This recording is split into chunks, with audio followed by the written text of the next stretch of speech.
bisa berfungsi untuk mengatasi jerawat. Dan juga tentunya masyarakat juga banyak yang udah tahu sih sebenarnya. Tapi ya itu tadi, konsentrasi yang terlalu tinggi justru malah makin menjadi memperparah gitu ya aknenya karena iritasi pada kulit. Nah sekarang dokter Gita, kira-kira nih ya, kalau misalnya ada pemirsa yang sudah melakukan treatment di rumah dengan skincare gitu, kira-kira definisinya tuh berapa lama kita bisa melihat perbaikan? Itu yang pertama. Terus kedua, kalau tidak membaik, nah kira-kira apa, ada solusi lain kah yang bisa dilakukan gitu? Betul. Jadi sebenarnya balik lagi tergantung ke kondisi dari pasien tersebut. Apabila kondisi pasien tersebut jerawatnya ringan, misalnya di wajah hanya muncul jerawat beberapa saja, lalu kebanyakan komedo, jerawat aktifnya mungkin bisa dihitung jari, tidak sampai bernanah, itu masih bisa dirawat dengan skincare. Kita coba dulu dengan skincare, mungkin 2 minggu, 1 bulan tidak ada perbaikan atau tambah parah, baru kita mencari pertolongan, misalnya ke dokter estetik atau ke dokter kulit. Tapi kalau misalnya jerawatnya itu sudah dalam bentuk nodul-nodul, sudah jerawat yang matang semua, meradang semua, itu sebaiknya segera konsultasikan ke dokter, karena kalau tidak diatasi tidak diatasi dengan tepat, itu jerawatnya akan tambah banyak dan nanti akan menimbulkan scarring atau bopeng. Nah, scarring atau bopeng itu adalah salah satu masalah kulit yang agak sulit untuk diatasi ya. Perlu waktu, dan kondisi tersebut biasanya muncul akibat penanganan jerawat yang tidak tepat. Jadi nanti bisa dikonsultasikan ke dokter tentang si jerawatnya tersebut. Tentunya kalau konsultasi ke dokter pastinya ada beberapa obat-obatan gitu ya, atau ada tindakan-tindakan gitu ya, dokter Gita ya. Betul. Kira-kira apa sih yang biasanya kita bisa dilakukan kalau di klinik gitu, Dok? Atau treatment yang bisa dikerjakan? Untuk treatment yang bisa dilakukan untuk jerawat, yang pertama adalah bisa dilakukan dengan peeling acne. Peeling acne itu dilakukan biasanya pada jerawat yang ringan sedang.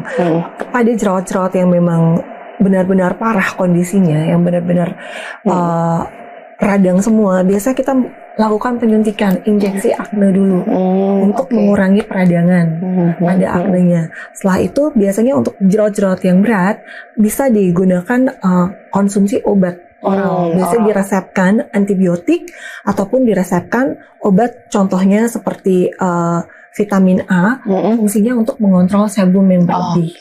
Pada case-case tertentu yang jerawatnya itu muncul akibat imbalance hormonal, kita juga bisa meresepkan obat-obat yang membuat hormonalnya lebih balance.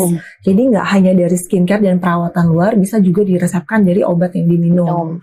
Lalu yang kedua, kita bisa lakukan skin booster yang khusus untuk acne. Misalnya skin booster dengan zat yang mengandung niacinamide, terus yang mengandung zinc, itu juga bisa dilakukan ke pasien-pasien yang kulitnya berjerawat. Seperti itu. Peeling, suntik acne, bisa juga dilakukan skin booster atau meso acne. Gitu. Selain itu, untuk mengurangi sebum yang berlebih, kita juga bisa melakukan tindakan mikrobotox. Jadi botox dalam dosis mikro kecil-kecil disuntikan ke bawah kulit sehingga mengurangi produksi sebum minyak yang berlebih. Itu bisa dilakukan. Wah, tadi sangat variatif banget ya. Dari mulai skincare apa yang bisa dipakai, terus kemudian kalau sampai tidak membaik, tentunya para pemirsa harus perlu cari pertolongan gitu ya, konsultasikan ke dokter terdekat ya, dokter yang memahami tentang penanganan tentang acne. Agar nggak makin parah jerawatnya. Pertama nggak makin parah, terus kedua juga tidak menimbulkan bopeng, yang dimana kita tahu bahwa bopeng ini adalah komplikasi permanen ya. Jadi ya tentunya kalau sudah jadi bopeng harus pertolongan medis gitu. Nggak bisa hanya menggunakan produk-produk oles aja gitu. Nah tadi kita sudah banyak banget ya para pemirsa dari Dokter Gita membahas detail sekali mengenai jerawat, tentang produk apa aja yang bisa kita coba dulu di rumah. Tapi kalau belum ada perbaikan bisa kita cari pertolongan. Nah tentunya kondisi jerawat ini bukan hal yang sepele ya, kesannya sepele. Tapi kalau misalnya dibiarkan dan penanganannya kurang tepat akan menimbulkan bopeng. Dimana bopeng ini kita tahu adalah komplikasi yang permanen dan harus dilakukan tindakan secara medis, karena tidak bisa perbaikannya hanya melalui skincare saja. Seperti itu para pemirsa. Nah tentunya para pemirsa tetap bersama dengan program Cantik, karena kami akan terus membahas mengenai topik-topik yang menarik di bidang estetika dan juga kesehatan. Sampai ketemu lagi, saya Dr. Dona, Dr. Gita dan seluruh kru yang bertugas pamit undur diri. Inilah program Cantik, Beauty is for Everyone.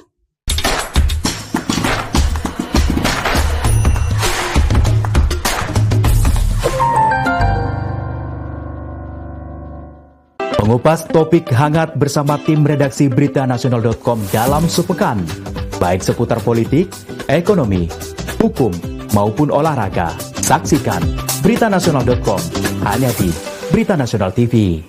Siapa sangka di balik perannya, mereka memiliki rahasia, hobi, dan kehidupan yang kita tidak tahu. Nah, cuma di Ulti kita kupas abis. Ulti, ulik tipis, hanya di Berita Nasional TV.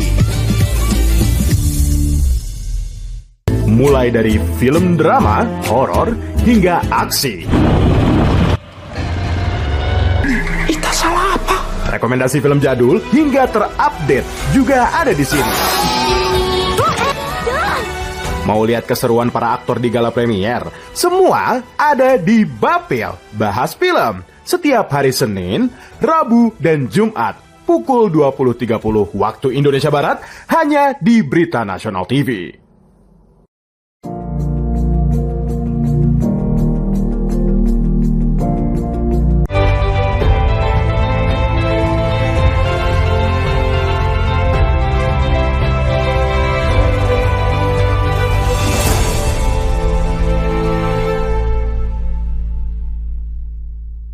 Halo pemirsa Sinpo TV dimanapun Anda berada. Kembali lagi di program kesayangan kita di Win, Wonder Inspiration. Karena hidup harus menjadi pribadi yang lebih baik.